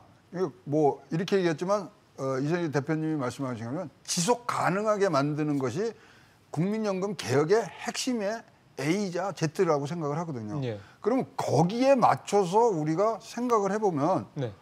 지금 말씀하신 다수안이 제일 근접해 있는 거거든요. 고갈 시기를 뒤로 많이 늦추죠. 그러니까 무슨 예. 이 지금 뭐 주주권 행사하고 이런 건 사실 지엽적인 거고 그러면 예. 가장 국민연금에서 지금 골머리를 앓고 해야 되는 건 기금 고갈 시기를 늦추는 방법. 그럼 거기엔 방법이 몇 개가 있어요. 뭐 이 요율을 늘리는 방법도 있지만 어떻게 하면 수익성을 더 많이 늘려서 1%만 늘려도 지금 6년이 더 늘어난다는 거 아닙니까? 그런 걸로 집중화를 시키는 과정에서 저는 단일안이 다시 한번 도출이 되리라 생각을 합니다. 예. 사실은 고갈 시기 늦추는 가장 좋은 방법은 소득 대체율을 더 낮추고요. 보험료 확 올리면 되죠. 그러면은 당연히 고갈 시기가 늘어나는 건데 뒤로 늦춰지는 건데 지금 다수안 같은 경우는 고갈 시기가 그러니까 현행대로라면 2057년에 고갈되는 건데 이게 다수안대로라면 그러니까 45% 대체율, 보험료율 12%한대로라면 2064년까지 7년 정도 늦춰지기는 합니다. 자, 우리 정평론가님 어떤 생각 갖고 계시죠? 저는 이제 어쨌든 국민연금 개혁은 해야 됩니다. 그럼요. 이거는 좀 우리 기성세대의 의무이기도 하고요. 제가 20, 30대 만나면 이미 불신이 상당해요. 우리들은 못 받는 거 아니냐. 국민연금 왜 우리 가뜩이나 예. 인구도 줄고기 때문에 젊은 세대들이 게다가 그겁니다. 지금 예. 저출산이니까 네. 지금 30대만 해도 자기의 후배겠죠. 10대 애들이 더 줄어드니까 이거는 못 받는 거라는 그 공포심이 되게 많기 때문에 어떻게든 국민연금 개혁은 해야 되는데 지금 아까 말한 그 다수안에다가 저는 이미 한다면 아예 하는 김에 더 강력하게 하는 것이 어떻게요? 그러니까 수급 연령에 대한 부분도 지금 또 한번 지금 63에서 65세인데 65세까지 현재는 예. 단계적이지만. 예, 그 부분을 우리가 이제 노인이 몇 살, 어르신이 몇 살이냐는 그 늦추는 뭐 논란이 현재는 노인 있어요. 인구가 65세인데. 65세인데 그걸 뭐 일본처럼 67세로 할까 말까라고 했는데 저는 그 논의와 같이 수급 개시 연령도 아예 하는 김에 같이 하는 것이, 왜냐면 이거 해놓고 또 수급 연령 나중에 늦추자고 또 하고 이는 굉장히 비효율적이 될 수가 있지 않겠느냐라고 해서 저는 하게 된다면 국민연금 개혁은 가장 큰 폭으로, 물론 예. 저항이 있지만 하는 것이 뭐 책무다 이렇게 생각을 하고 있고요. 그나마 좀 이번에 이 안이 괜찮았다고 보는 것이 다수안이죠? 예, 말씀하시는 게. 그 뭐 처음에 나왔을 때는 기초연금 뭐 30만 원으로 올리고 기초연금 40만 원 올리고 그걸 결합하고 막 이런 구조가 있었었는데 여기서 기초연금을 40만 원 하게 된다면은 정말 큰일 재정 나거든요. 부담이 커지는 건 사실이니까. 어마어마하고 합니다. 그건 예. 걷잡을 수가 없어. 이제 그런 안들은 일단은 이제 빠진 부분이 있어서 거기에 좀 더 한 걸음 더 나아가는 안. 그래서 저는 예. 아까 요즘에 이제 주택연금은 우리가 얘기 안 했지만 그걸 55세로 땡긴다 이 얘기도 아마 당국에서도 이제는 국민연금을 어쨌든 손 봐야 되겠다는 강력한 의지를 또 우회적으로 나왔다 이렇게도 읽어냈습니다. 예, 그도 그럴 수밖에 없는 게요. 지금 국민연금이 1988년도 시작했지 않습니까? 네. 한 17년 뭐 이제 20년 가까이 좀 돼가는 건데 30년 참 30년. 돼가는 네. 건데 지금 평균 국민연금 받는 금액이 한 54만 원 정도밖에 안 되고요. 맞아요. 그다음에 제가 말씀드렸던 그 17년이라는 기간은 이제 평균 그렇죠. 납입한 기간이 이제 17년 정도 된다는 거예요. 국민연금이 만들어진 건 이제 30년이 됐지만, 그러니까 사실 아직 국민연금이라는 게 뭐라 할까, 우리 국민들한테 노후에 뭔가 확실한 안전판이라고 느끼기에는 굉장히 미흡한 거죠. 그러다 보니까 이 국민연금 문제에 대한 부분은 단순히 국민연금 하나만 가지고 놓고 보기에는 굉장히 다층적이고 굉장히 약간 입체적으로 접근해야 될 필요가 있다라는 말씀이어서 이제 이 문제를 좀 제기를 하는 건데, 아까 우리 최 의원님 말씀하신 대로 말씀하신 1% 수익률 올리면은 6년 더 뭐 고갈 시기가 늦춰진다. 이것도 사실은 분명히 중요한 얘기이기도 하고요. 자, 이래서 전체적으로 이런 부분들 관련해서 이제 수급 시기 문제도 사실 굉장히 중요한 우리 정평론가님 말씀을 또 하셨고, 그래서 국민연금의 이런 부분들, 그러니까 국민들이 노후에 대해서 조금 더 마음을 놓을 수 있도록 만들어 가야 되는 부분을 어떻게 할 것인지, 이 부분에 대한 얘기를 지금부터 한 10여 분 정도 남았는데 해야 될 것 같습니다. 우리 이 교수님부터 먼저 좀 제안을 좀 해주신다면. 국민연금과 관련해 가지고 가장 중요한 것은 지속 가능성입니다. 저는 이 부분에 대해서는 굉장히 보수적이에요. 국민연금이라고 하는 제도가 이게 뭐 한 세대, 두 세대 만에 스톱돼 버리면 이거 나라가 망하는 거예요. 그러면 국민연금은 지속 가능해야 되거든요. 지속 가능성의 핵심은 역시 재정적 지속 가능성 아니겠습니까? 예. 그러려면 저는 이 국민연금이 우리 사회 전체에 긍정적인 영향을 좀 많이 주길 원해요. 국민연금이 앞으로 지금 한 700조 원 정도 사이지 않습니까? 예. 앞으로 아마 한 20년 지나면 이게 이제 한 2,500조 원까지 돈이 누적됩니다. 엄청난 거거든요. 그러네요.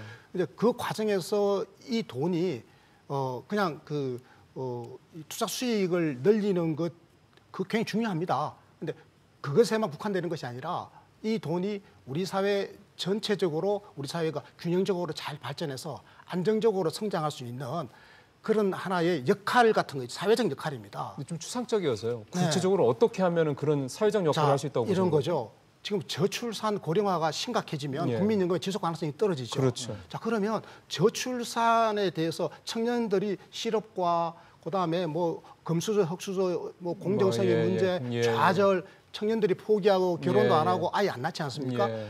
이런 부분에 대해서 국민연금의 역할이 무엇이 있을 수 있을까? 저는 국민연금이요, 정부 재정이 부족하다면 지금 거기다가 일부 투자도 할 수 있다고 생각합니다. 이 투자는 투자 수익률은 당장 뭐 7%가 아니라 2%만 나더라도 궁극적으로 저출산 문제를 해결하고 청년들이 더 열심히 경제사회 활동을 참여할 수 있도록 길을 열어줌으로 인해 가지고 우리 경제가 성장하게 되면 예. 훨씬 더 지속 가능성을 높이는 거거든요. 예를 저는 들어서 주식이나 채권이나 어떤 부동산 투자만 하는 게 아니라 공공임대 같은 데도 좀 투자를 그렇습니다. 하고 뭐 이런 식으로 청년들에게 집을 지어주는 거죠. 뭐 그런 식으로도 할 수 있다 그렇게 이거죠. 쓸 수 있다는 겁니다. 정부 재정만으로 거의 일을 하기에는 정부 재정이 너무 지금 부담이 커지고 있고 예. 확장적 재정을 하더라도 굉장히 이게 한계가 있기 때문에 그렇습니다.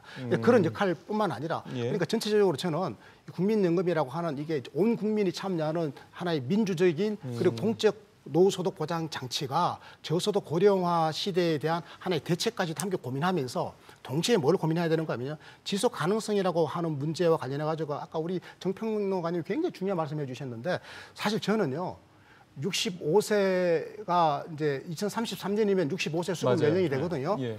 근데 그때 좀 가서 사실은 65세에서 67세, 군국주는 한 70세까지 예. 뒤로 수급 시기를 수업 시기를 미루는 것은 저는 언젠가는 불가피한 거라고 저는 생각합니다. 국민연금의 지속 가능성을 위해서요. 자, 그러려면 이게 국민연금이 우리 전체 사회의 민주 발전과 긴밀하게 연관돼서 함께 가야 되는 것이에요. 이렇게 되면 그때까지 길게 한 65세까지는 일을 할 수 있도록 보장해 줘야 될 거 아닙니까? 그렇죠. 그럼 국가가 이제는 그럼 어떻게 하면 65세까지 모든 원하는 국민에게 일자리를 만들어 줄 것인가? 이게 65세 고용 보장제거든요. 정부가 지난번에 이걸 발표했단 말이에요. 계속 고용 문제 말씀하시는 계속 거죠? 고용 문제입니다. 예. 그래서 이거는 지금 뭐 공기업에 있는 좋은 일자리에 계속 그 자리에 있고 싶다 이런 차원의 문제가 아니라 일하기를 원하는 모든 국민에게 65세까지 소득을 창출하도록 함으로써 예. 경제 발전에도 기여하고 동시에 자신의 노후에 대해서 스스로 준비할 수 있는 시간을 더 벌어주게 되면 그러면 국민연금 지급 시기를 뒤로 늦춰도 되거든요. 그래서 국민연금 문제는 전체적인 시각에서 바라봐야 됩니다. 예, 사실 이제 그게 또 청년 세대들의 또 일자리 문제랑 또 충돌하는 부분이어서 참 쉽지는 않은 문제인 것 충돌 같습니다. 안 하도록 하자는 거예요. 저는 지금. 예, 근데 그게 이제 그렇게 되려면 정부의 어떤 여지보다도 이제 좀 민간 차원에서 일자리들이 많이 만들어져야 되는 또 문제도 있어서. 왜냐하면 정부가 예. 또 일자리를 만들어야 될 부분도 있고요. 물론이죠. 또 예, 정부가 중소기업 같은데 그 어르신들을 지속적으로 고용, 65세까지 고용하도록 했을 때 예, 예. 각종 지원이라든지 예, 예. 그 교육 훈련에 대한 지원이라든지 이런 것들 얼마든지 가능합니다. 알겠습니다. 자, 이제 두 분 얘기 좀 들어야 되겠습니다. 우리 정평원님 먼저 어떻게 이 국민연금 문제 개혁의 방향성, 좀 전에 그 수급 시기를 늦추는 부분에 대해서는 공론화가 필요하다는 말씀을 좋은 얘기를 해주셨고 또 좀 더 어떤 생각 갖고 계세요? 일단은 이제 개혁 요번 안대로 한번 가봐야죠. 어쨌든 요번에 또 놓치면 이번 정권에서 굉장히 좀 늦어질 것 같거든요. 그 사이에 또 더 많은 예. 불신들이 쌓일 것 같아서 어쨌든 참 많은 논란 끝에 다수안은 나왔기 때문에 이제 이것을 사회에 좀 얘기하고 그래서 이제 앞서 제가 잠깐 언급했지만 뭐 엊그제 홍남기 경제부총리가 주택연금 이야기도 하고 퇴직연금 이야기도 하는 것이 예. 일단은 좀 최대한 좀 버퍼를 안전판을 좀 맞아요. 마련해 예. 두고 이제 던지려는 것 같아요. 그러니까 다들 국민도 이제 마음 긴장 먹고 있고 정부도 마음 먹고 이제 나와서 이제 합의를 하게 될 텐데 뭐 하여튼 어쨌든 중요한 것은 국민연금은 기성세대 예. 또 앞서간 선배님들 또 맞습니다. 후배들과의 다 공생입니다. 이게- 연결고리. 예, 연결고리거든요. 이제 그 점을 꼭 유의했으면 좋겠습니다. 예. 네. 마침 또 어제 퇴직연금 활성화 방안이 나왔는데 지금 정평원님 지적해 주신 대로 다 연결돼 있습니다. 네. 그리고 사실은 정부에서도 그러니까 문재인 정부도 이 국민연금 관련돼서 갖고 있는 생각은 다층 구조로 가겠다라는 생각을 이미 여러 차례 밝힌 바가 있기 때문에요. 그래서 그 다층 구조의 하나가 이제 국민연금이고 하나가 이제 퇴직연금의 하나가 개인연금인데 특히 퇴직연금 같은 경우는 굉장히 좀 수익률도 미흡해서 2%가 안 되니까요. 맞습니다. 그래서 뭔가 여러 가지 좀 어제 활성화 방안도 나오긴 했습니다만 이런 것들이 과연 다층적인 이런 국민들의 노후 보장 체계에 효율적으로 과연 도움이 될지 여부도 좀 판단해봐야 될 것 같습니다. 그래서 지금 두 분 말씀하고 이제 또 거의 맥을 같이 하는 얘기인데요. 자, 이렇다면 과연 국민연금의 주무부서가 보건복지부가 돼야 되는 거냐? 아니다 이거죠. 진짜 이제는 초고령화 사회에서 우리나라의 예. 가장 우선적인 프라이어티 넘버 1이 사실 노인의 복지일 수 있다면 이것은 외국의 예처럼 영국처럼 기재부 같은 역할을 하는 대로 갖고 와서 종합 마스터 플랜을 짜야 된다는 거죠. 그러니까 약간 범정부 차원에서 그렇죠. 아니면 총리실에 갖다 놓던가. 그래서 전체적인 그림을 그려 나가야죠. 자, 우리가 일본하고 굉장히 행정 조직이 비슷한데 이건 달라요. 일본은 노동연금부가 있어요. 부처가 따로 있군요. 따로 있습니다. 그러면서 이거를 종합적으로 하는데 예. 우리는 기재부에 갔다든 총리실을 갔다든 지금 보건복지부의 당시에 뭐 이 갖다 줘야 했을 때 당위성은 많이 퇴색이 됐고 예. 그 사이에 지금 뭐 이렇게 30년이 흐른 사이에는 예. 진짜로 다시 한번은 중앙 컨트롤 타워를 가지는 국민연금이 돼서 예. 이것이 한 번은 연골탈퇴를 해야 되는 시기에 왔다고 보여집니다. 그러네요. 왜냐하면 저출산 고령화 문제 뭐 다 이게 연결이 돼 있다 보니까 이거를 지금처럼 하다 보니까 저출산 고령화도 그렇게 돈 예산 투입하고도 별 효과 없다는 얘기가 나오는 게 사실 그러다 보니까 컨트롤 타워 얘기가 나왔었거든요. 결국 연금 문제도 같이 거기에 이렇게 좀 같이 포함을 해서 논의가 좀 이루어지겠지 않느냐 그런 말씀으로 좀 이해를 좀 하겠습니다. 지금 시간이 한 2, 3분 남아서 저희가 마지막 하나만 우리 이상희 교수님한테 여쭤보겠습니다. 고갈 문제가 예민한데요. 이렇게 다수안으로 해도 2064년이니까 7년밖에 연장이 안 됩니다. 그러면은 선진국들처럼 뭔가 부가식 방법 뭐 이런 식으로 해서 조금 더 구조적인 어떤 그런 게 지속 가능성을 위해서도 필요하지 않나라는 그런 문제 제기들이 있어서 그 얘기만 좀 짧게 우리 교수님 말씀 들었으면 좋겠는데요. 네, 이제 부가식으로 가는 거죠. 그러니까 지금은 이제 적립식이지 않습니까? 적립식이죠. 자기가 는 거를. 모아놨던 것을 예. 나중에 받아가는 건데 이제 나중에는 이제 기금이 더 고갈되고 나면 현 세대가 선배 세대를 이제 부양하는 식으로 부가식으로 이제 가는 건데 그 뭐 모든 나라 다 그렇게 하고 있어서 선진국들이 좀, 대부분 다 예, 그렇다고요. 불가피한 건데요. 예. 근데 제가 진짜 걱정하는 거는요. 부가식도 가능하겠냐라고 하는 거예요. 아. 그러려면 그때쯤 갔을 때 이 인구 구조가 말이에요. 인구 구조가 이 최소한 역 피라미드는 되지 말아야 되는데 맞아요. 지금 이대로 가면 역 피라미드에 근접해 되죠. 있어서 네. 일하는 사람, 그래 생산 연령 인구는 적고 노인 인구는 무지 많은데 생산 연령 인구가 그때 벌어가지고 노인들 부양하려고 그랬나? 저는 아마 부양 안 하려고 할 것이다.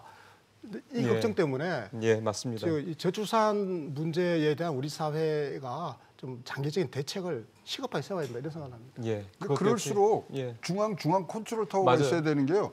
왜냐하면 개개인의 자산 형태나 계산의 형성 과정 그다음에 얼마나 버는가 네. 이거를 정보를 갖고 있어야 거기에 맞춰서 주거든요. 맞습니다. 그리고 한 말씀 더 드리자면 짧게. 예, 국민연금 하나만 갖고는 이제 안 됩니다. 되죠. 국민연금의 네. 소득 대체율이 40년 가입했을 때 40%인데 네, 네. 사실은 한 20년밖에 가입 안 하기 때문에 소득 대체율 20% 밖에 20%입니다. 안 자기 되죠. 소득 20% 갖고는 맞습니다. 못 살거든요. 네. 그래서 이제 정말 퇴직연금 이거 정말 제대로 좀 자리 잡았으면 좋겠습니다. 예.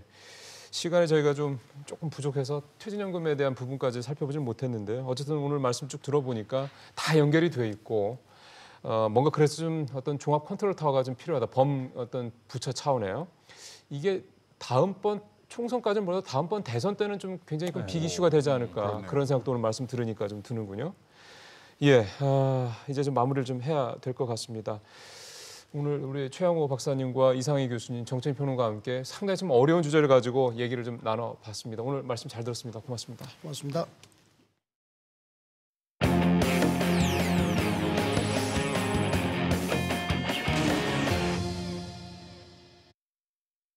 예, 지난 4월 달에 국회 패스트트랙 충돌 상황과 관련해서 나경원 한국당 원내대표가 8시간 반 동안 검찰 조사를 받고 귀가를 했습니다. 나 대표는 패스트트랙 저지가 정당한 정치 행위였다 이렇게 주장을 했다고 알려졌네요. 이 내용을 중심으로 해서 김수민 평론가와 함께 이슈 따라잡기 이어가겠습니다. 서울 남부지검에 출석한 나경원 한국당 원내대표는 검찰 조사를 마친 뒤 어젯밤 10시 반쯤 귀가했습니다. 어제 오후 2시 검찰에 출석한 이후 약 8시간 반 만입니다. 현재 자행되고 있는 여권의 총체적, 불법, 위협적인 상황에 대해서 수상히 설명했습니다. 나 원내대표는 한국당이 책임질 일이 있다면 원내대표인 자신이 책임져야 한다고도 했습니다. 검찰 조사에서 나 원내대표는 패스트트랙 저지는 바른미래당의 사보임, 즉 위원 교체 등 불법 행위를 막으려던 정당한 정치 행위란 주장을 적극 피력한 것으로 알려졌습니다. 한국당은 공식 회의에서 야당 탄압이라며 나를 세우면서도 내부에선 기소 가능성 등의 불안감을 드러내기도 했습니다. 민주당과 정의당 등은 의회 폭력을 뿌리 뽑을 마지막 기회라며 철저한 조사와 엄중 처벌을 촉구했습니다. 검찰은 폭행 등 혐의로 고발된 다른 당 의원들을 포함해 올해 안에 패스트트랙 관련 수사를 마무리하겠다는 방침인데 선별 기소 방안을 검토하고 있는 걸로 알려졌습니다.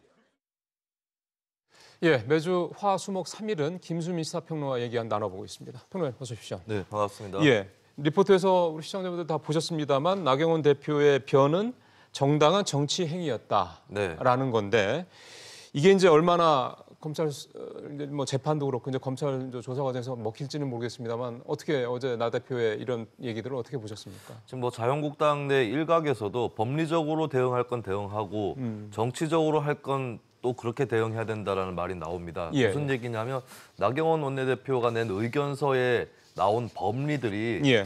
다 적용 가능한가라는 그런 회의가 당내에서도 있다라고 하는 것이죠. 모든 것을 그렇게 법리적으로 반박할 수 없을 것이다. 이를테면은 회의 방해 혐의에 대해서는 이 회의 자체가 잘못된 것이었고 거기에 대해서 정당하고 평화적으로 저항권을 행사했다. 의회 민주주의를 지키려는 거였다. 뭐 이런 식으로 얘기를 하고 있고 뭐 그건 그렇다 치는데 예를 들면 최이배 의원 감금 건에 대해서는 최이배 의원이 젊고 건장한데 그렇게 감금될 사람이냐라는 논리가 들어가 있고요.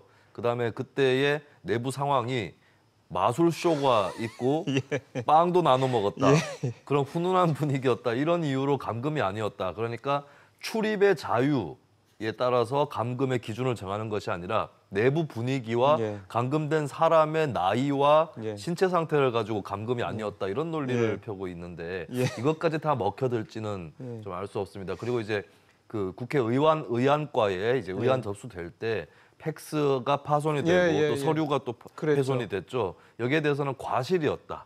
그리고 팩스 서류의 경우는 이게 진짜 공문서라고 보기는 어렵다. 이런 논리를 나경원 원내대표가 제시했다고 합니다. 예, 나 대표 말씀을 들으니까 우리 최이배 의원은 뭐 기본 17대 1 정도는 커버가 가능한 분이 아닐까 그렇게 생각하고 계시는 게 아닐까. 이게 감금이 아니라 뭐 안에서 같이 어울려서 놀았단 말이냐 이렇게 최이배 의원 입장에서는 그런 반박을 할 수 있겠습니다. 정말 본인들 입장에서 이제 설명하는 그런 내용이라고 볼 수 있겠는데 물론 뭐 이 관련해서 이제 최이배 의원이 뭐 따로 코멘트 나온 건 없었죠. 네, 어제 나 대표의 발언에 대해서 물론 거기에 동의는 하지 않을 것으로 보입니다. 감금이라고 지금까지 주장을 했기 때문에요. 그렇죠. 그 원래 나경원 대표가 이 패스트트랙 관련돼서 이제 검찰 수사 관련해서 이제 내가 모든 책임을 지겠다. 내가 현장에서 지휘를 했으니까 그렇게 얘기를 했었어요. 근데 어제 이제 50페이지짜리 의견서를 냈다고 그러는데 그 내용에 보면은 나 대표가 내가 책임을 이제 이라고 밝힌 그런 포인트들은 없었다라고 얘기가 나와서 이거 앞과 뒤가 다른 게 아니냐 이런 얘기들 또 나오네요. 네, 의견서에는 그런 부분은 없었고 근데 이제 책임지겠다는 부분은 어쨌든 원내대표로서 공적 발언을 함으로써 언론에도 실리는 거기 때문에 의견서에 없다고 해서 그 의견이 없다 이렇게 얘기할 수는 없을 것 같고요. 근데 이제 앞으로 글쎄요, 그 나경원 원내대표가 본인이 원내대표로서 책임을 지겠고 현재까지는 현역 의원 중에서 검찰에 출석을 한 의원이 나경원 원내대표가 최초이자 유일합니다. 나머지 의원들에 대해서는 그냥 안 나가고 버티는 것이 능사인가 이런 부분도 같이 생각을 해야 될 텐데 그리고 이제 나경원 원내대표가 혼자 다 뒤집어 쓰려고 하더라도 다른 의원에 대해서 혐의가 있고 만약에 그게 죄가 적용이 된다면 그것은 나경원 원내대표가 어떻게 면죄할 수 없는 부분이거든요. 그런 부분들을 과연 어떻게 책임지려고 하는지 그 부분은 당연히 의문이 남을 수밖에 없습니다. 그래서 그런지 이제 해당되는 60명 중에 이제 나 대표 빼면 이제 뭐 예를 들어 59명이라고 하면 그 개별 의원들은 이제 뭐 마음이 좀 이렇게 편하지 않은 모양입니다. 방어권을 적극적으로 행사해야 되는 게 아니냐. 왜냐하면 지금 말씀하신 대로 나 대표가 다 커버해 줄 수 있는 게 분명히 아니니까요. 그리고 이제 실제로 이제 기소가 됐을 경우 이제 뭐 총선이 불과 얼마 안 남았기 때문에 뭐 출마를 할 수 있느냐 여부도 또 그렇고 또 출마해서 이를테면 당선이 됐다 해도 나중에 이 문제 때문에 또 의원직을 또 내놔야 될 수도 있고 이런 부분들이 지금 한국당 의원들이 상당히 머리가 복잡하다고 그러더군요. 그래서 한국당 의원 중에 일부는 나는 그냥 소환에 응해서 출석해가지고 조사를 받으면 안 되겠냐 하고 싶다 이런 의원들도 있다고 합니다. 그건 뭐 당연한 현상이라고 볼 수 있겠고요. 글쎄요, 지도부 입장에서는 이게 회기 중에는 의원을 동의안 없이 체포할 수 없게 되어 있고 또 내년 총선을 앞두고 소환하거나 기소하고 수사하고 또 재판을 하려고 하면 이제 그때는 또 이게 정치 탄압이다 뭐 이런 이유를 댈 수 있기 때문에 시간을 끌어보려는 그런 전략은 염두에 두고 있겠습니다만 그것은 하나의 집단적인 기획 전략일 수는 있겠죠. 하지만 그것이 개개별 의원들에게 똑같이 받아들여질 것이냐 그 부분은 의문일 수밖에 없습니다. 그러니까 각각의 또 셈법이 또 말씀하신 대로 다를 수가 있어서요. 여당 얘기 좀 해보죠. 요즘에 그 되게 조용하게 별 크게 뭐 논란 없이 민주당은 계속 새로운 인사들을 영입을 하고 있더군요. 네, 일단은 이제 험지에 출마할 수 있는 인사들이라고 해서 그 영입 인사가 시작이 됐는데 예를 들면 이제 김용진, 김학민, 황인성 이 세 명의 인사들이 민주당에 입당을 하면서 이제 험지 출마 얘기를 하게 된 것입니다. 어떤 분들이세요? 이제 일단은 이제 황인성 씨 같은 경우는 이제 예전에 청와대에서 수석으로 근무를 했었던 그런 이력이 있고요. 김학민 교수는 이제 행정학 교수입니다. 충청도 지역에서 활동을 또 해왔었고요. 이런 인사들이 이제 그 험지 예를 들면은 이제 황인성 수석 같은 경우는 경남 사천 남해 하동 이쪽이거든요. 지금 누구예요? 그쪽이?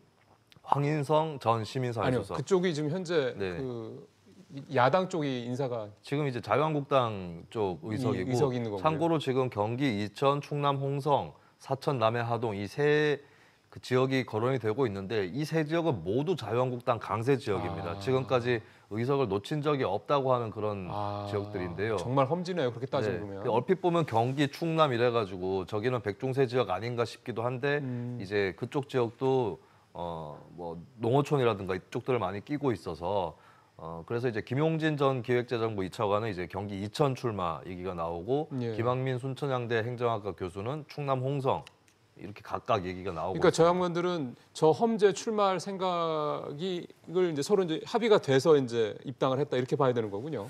네. 최종 경선 과정 같은 게 있겠지만 경선이라든지 이런 것들은 분명히 있을 것이고 또 저기서 공천을 두고 경합을 그렇죠. 벌이는 당원들 후보들이 있을 겁니다. 근데 이제 저분들의 어떤 연고지라든지 활동 지역 이런 것들까지 고려를 해서 네. 예를 들면 저 지역에 나갈 수 있다라고 제시가 된 것이고 예, 그리고 3명의 인사를 묶어서 험지에 출마할 수 있는 인사들이 그래요? 이렇게 입당을 했다라고 민주당으로서는 내세울 수 있는 거죠.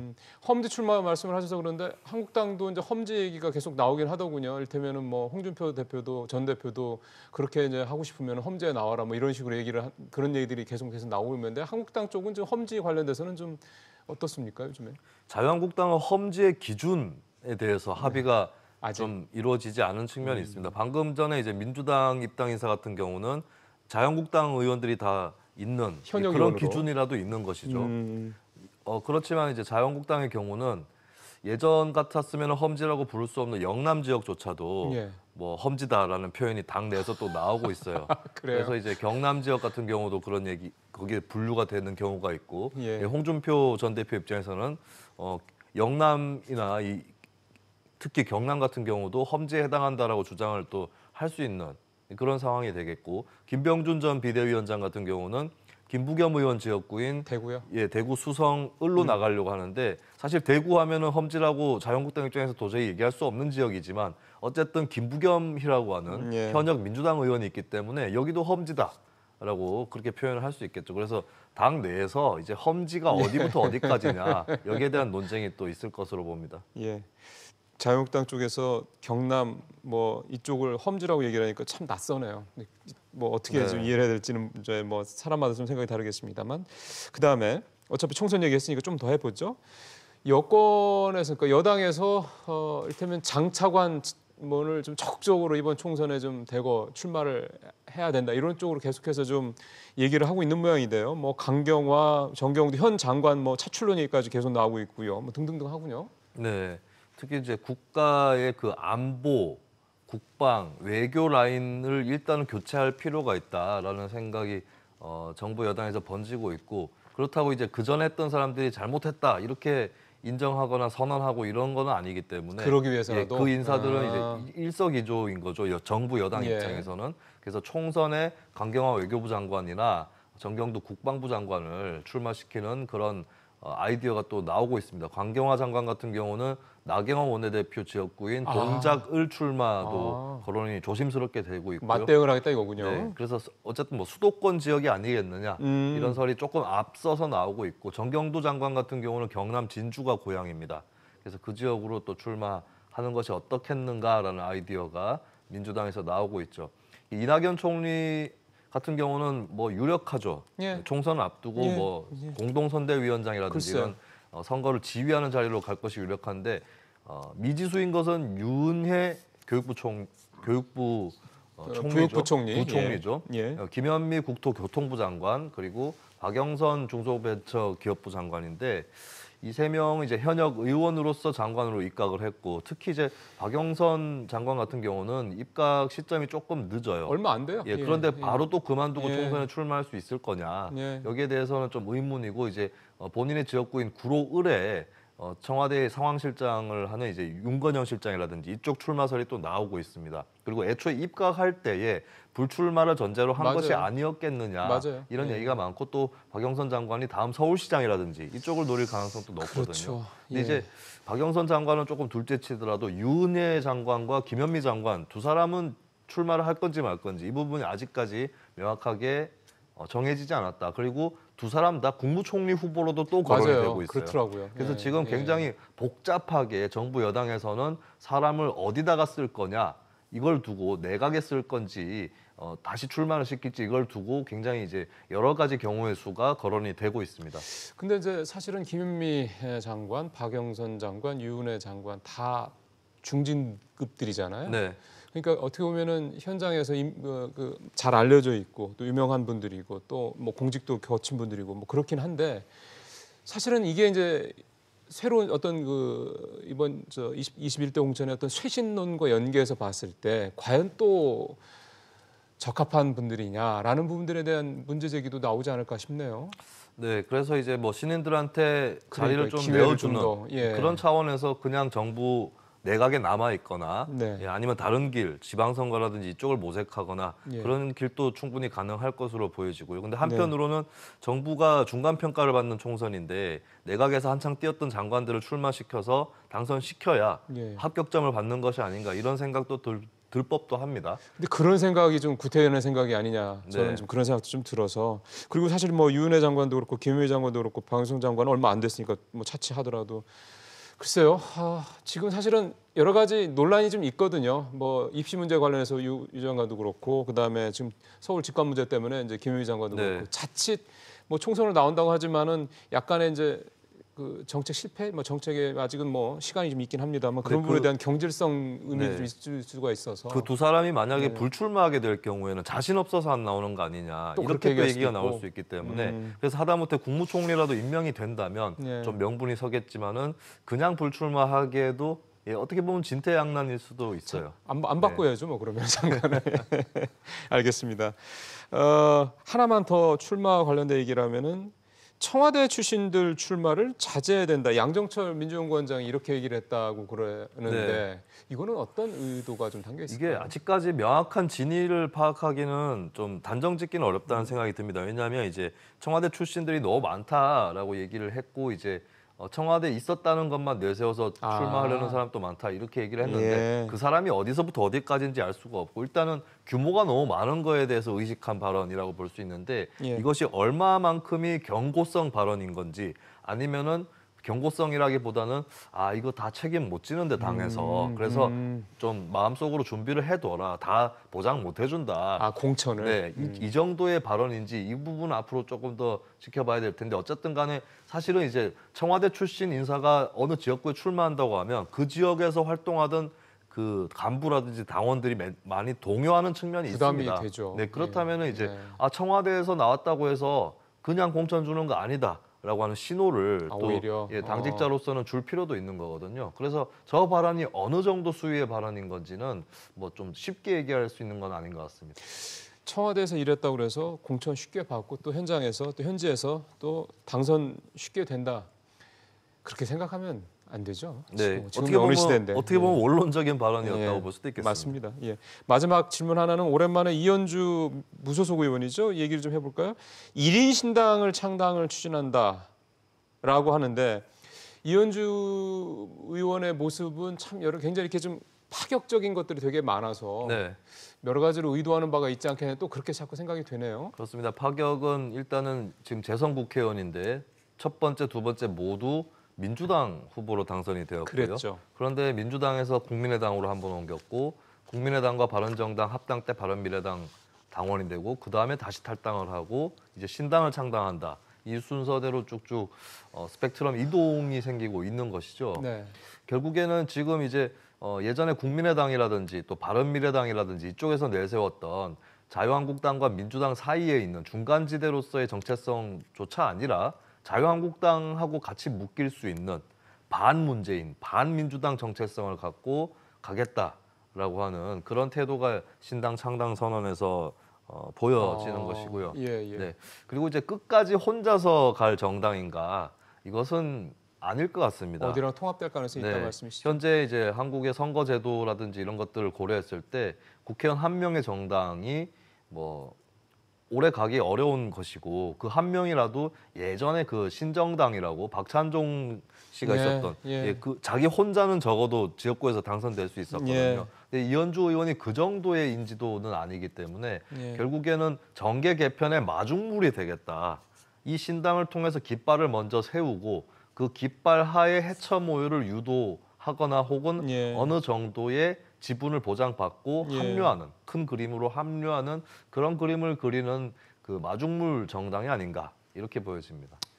지금 피를 토하는 심정으로 결단을 내린다라는 거에 사실 의미가 국민들을 위한 것이어야 될 거라는 생각이 좀 드는군요. 예, 마무리를 이제 해야 되겠습니다. 이 정도에서 오늘 말씀 잘 들었습니다. 고맙습니다. 감사합니다. 기관 투자자의 적극적인 주주권을 행사를 유도하는 스튜어드십 코드는 지난 2010년에 영국에서 처음 도입됐습니다. 그런데 영국은요, 6년 뒤인 2016년에 이행 점검 코드 시스템이라는 걸 또 도입합니다. 기관 투자자들이 제대로 이 제도를 이행하는지 점검한 뒤에 그 결과를 공개해서 시장의 평판으로 작동하도록 하자라는 취지입니다. 투명성과 신뢰성을 높여서 새로운 제도의 단점은 고치고 장점은 키우자, 이게 이제 목적으로 해석이 됩니다. 지난해 이 제도를, 그러니까 스튜어디스 코드를 처음 도입한 우리로서는 아직 이른 얘기죠. 하지만 일찌감치 검토해 볼 수 있는 사안이라는 생각도 듭니다.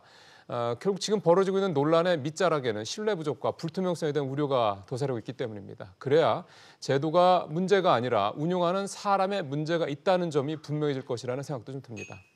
그리고 하나만 더요. 지금 한창 수능 시험 진행 중일 텐데요.